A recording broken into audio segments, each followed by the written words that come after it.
Hola, hola, un saludo para todos, nuevamente por aquí para continuar con este proyecto de contarles todo acerca de la vida de Jesucristo. El día de hoy vamos a hablar acerca de los antepasados de Jesús. Y es que este es un tema importante porque, como ya les había contado en el video anterior, el pueblo judío estaba esperando un Mesías, un Salvador. Y ese Mesías pues tenía unas características, y una de ellas era que debía ser un descendiente de David. Entonces por eso es importante ver el tema de la genealogía de Jesús, porque precisamente nos va a llevar a que conozcamos de dónde provenía Jesús. Entonces el relato de esta genealogía lo encontramos en dos partes en los evangelios. Una en el evangelio de Mateo, exactamente en el primer capítulo, y otra en el Evangelio de Lucas, en el tercer capítulo. Pero primero quiero contarles por qué era importante para los judíos el tema de la genealogía o de las familias. Primero, porque cuando Dios le dijo a Moisés que llevara al pueblo de Israel, que lo sacara de Egipto y lo llevara a la tierra que Él les había prometido, Dios les dijo que debían repartir esa tierra entre los 12 hijos de Israel, entre las 12 tribus que habían sido conformadas.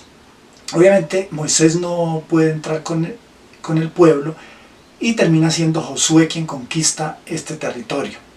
La tierra es dividida entre estas 12 familias y de allí se decide qué parte iba a ocupar cada una de estas familias. Entonces por eso era importante para los judíos el conocer a qué tribu pertenecían, cuáles eran sus antepasados, para saber qué porción de la tierra les pertenecía. Otro tema importante por el que ellos querían saber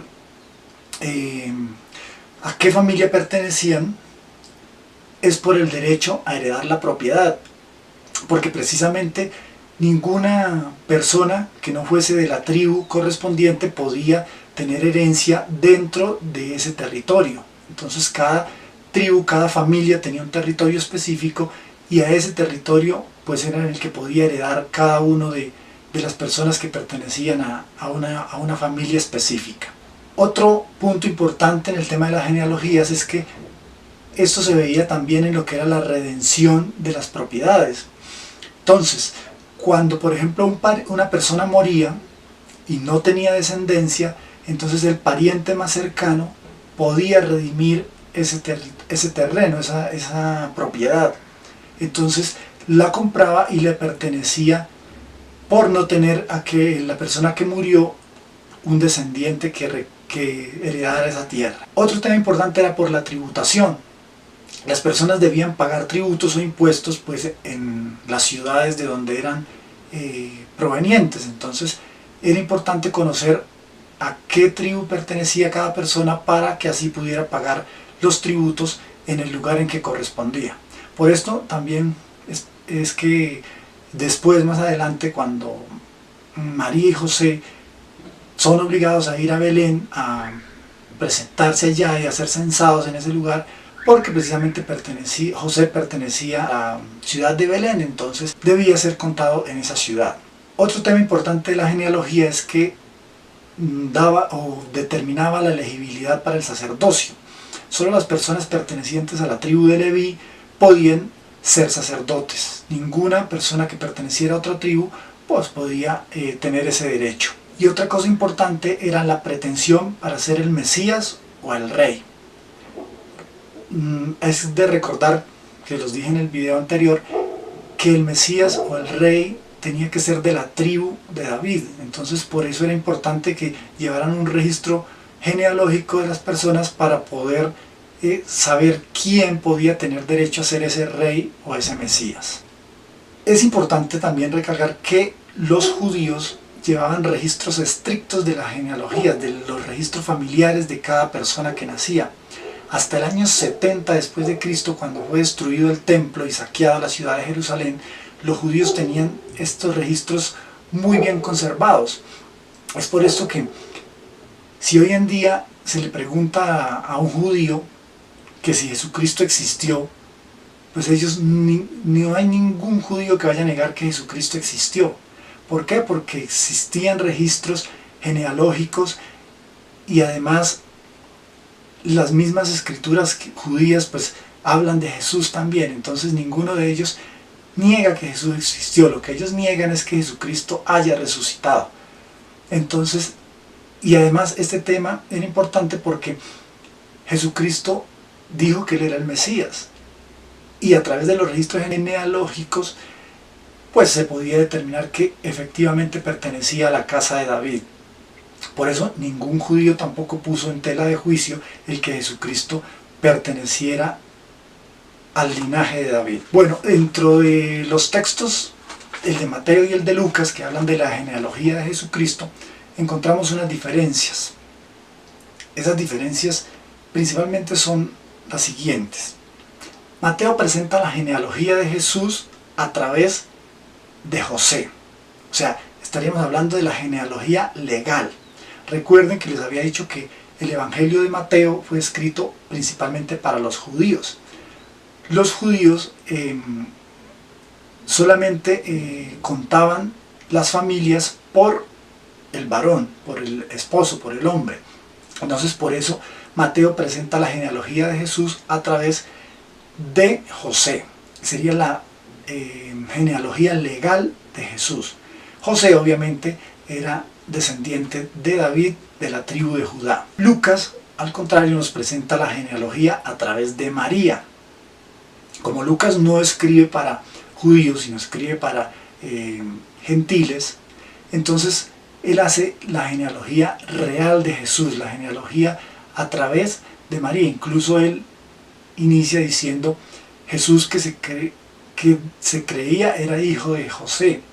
De una vez está diciendo, realmente no era hijo de José, era hijo solamente de María, por intervención del Espíritu Santo. Entonces él presenta esa genealogía a partir de María. Y allí entonces encontramos unas diferencias. Obviamente María también era de la tribu de David, pero tenían parientes diferentes. Entonces por eso pareciera que se contradicen las dos genealogías, pero está muy claro que una es la genealogía legal a través de José y la otra es la genealogía real a través de María, pero ambos llegan a David. Mateo nos muestra la genealogía desde Abraham hasta Jesús, es decir, al estarle hablando al pueblo judío, pues él debe relacionar a Jesús con el patriarca Abraham. Lucas nos lleva en su genealogía desde Jesucristo hasta Adán. Empieza hacia atrás, empieza en Jesús y termina en Adán. Dentro de los registros genealógicos que vemos ahí, encontramos muchos o varios personajes muy importantes. Tenemos a Adán, que lo encontramos en la genealogía en el Evangelio de Lucas.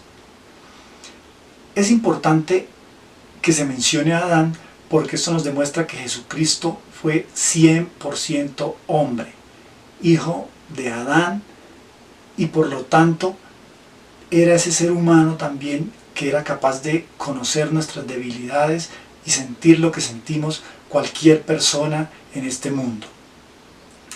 El siguiente personaje nombrado allí es Abraham. Abraham, obviamente, como les decía en el video anterior, a Abraham se le dio la promesa de que un descendiente suyo sería quien bendeciría a todas las naciones. Entonces, al mostrarnos que Abraham hace parte de esta genealogía, le está dando cumplimiento a esa promesa que Dios le había dado a Abraham. Aparece David. Como ya les he dicho, el rey prometido, el Mesías, el ungido, debía ser un hijo de David. Entonces aquí también se cumple otra profecía, otra promesa de Dios que le hizo a David diciéndole que un hijo suyo reinaría para siempre. Otro detalle importante que encontramos en la genealogía de Jesús es la presencia de 5 mujeres. 5 mujeres que tal vez no tenían la mejor reputación o el mejor nivel social dentro del pueblo de Israel, pero que nos muestra algo que es maravilloso, y es la misericordia de Dios y el amor que Dios tiene por todos y cada uno de nosotros, sin importar el pasado o la vida que hayamos llevado, sino el deseo que tenemos en nuestro corazón de amarlo y de obedecerlo fielmente. Allí encontramos primero a Tamar. Tamar era la nuera de Judá. Judá era uno de los hijos de Jacob o Israel. Tamar era cananea. Su primer esposo era un hijo de Judá llamado Er. Su esposo murió, y por una ley que se llamaba el matrimonio levirato, debía casarse con su siguiente hermano. Se llamaba Onán, pero Onán también fallece. Entonces Judá debía entregarle en matrimonio al tercer hijo. Como era un niño todavía, Judá no quería entregárselo en matrimonio, entonces le dice que espere a que crezca y que él se le entrega después. El niño crece y Judá no quería entregarle ese esposo a Tamar. Ella se disfraza de prostituta y se acuesta con su suegro, Judá. De esta relación nacen unos gemelos, Fares y Zara. Y eso los podemos ver en la genealogía de Jesús, como Jesús desciende de Fares. La siguiente mujer que aparece en la lista es Rahab. Rahab era una prostituta que vivía en Jericó. Cuando Josué ingresa con las tribus de Israel a conquistar la tierra, él primero envía a 2 espías pues a mirar la situación de la ciudad de Jericó.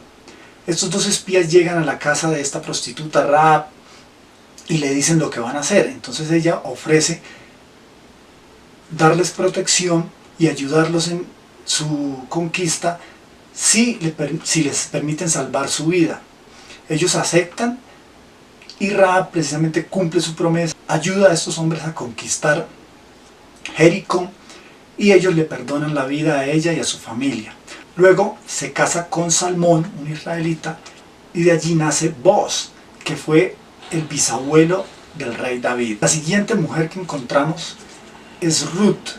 Ruth es una moabita, que fue la esposa de Buz, el abuelo de el rey David. La siguiente mujer en la lista es Betsabé.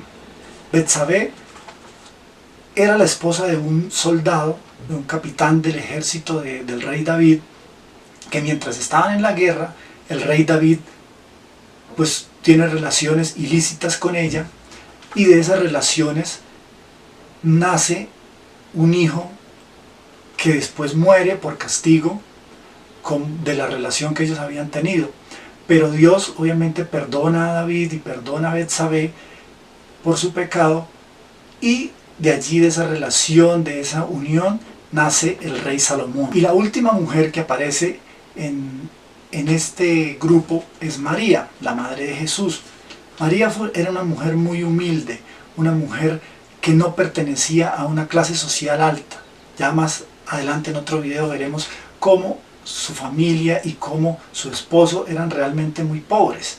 Entonces, en este relato de la genealogía de Jesús podemos encontrar cómo Dios tiene misericordia, y Dios no se vale de las personas más importantes ni de las personas más ricas, sino que Él busca personas con corazones dispuestos para darles esas promesas y para bendecir su vida. Entonces, de allí podemos resaltar que a Dios no le interesa la vida que hayamos tenido ni cuán pecadores hayamos sido, sino la disposición que tenemos para arrepentirnos y llevar una vida limpia delante de Él. Bueno, este fue el video del día de hoy. Espero que les haya gustado y nos vemos en un próximo video para seguir hablando de la vida de Jesucristo. Gracias.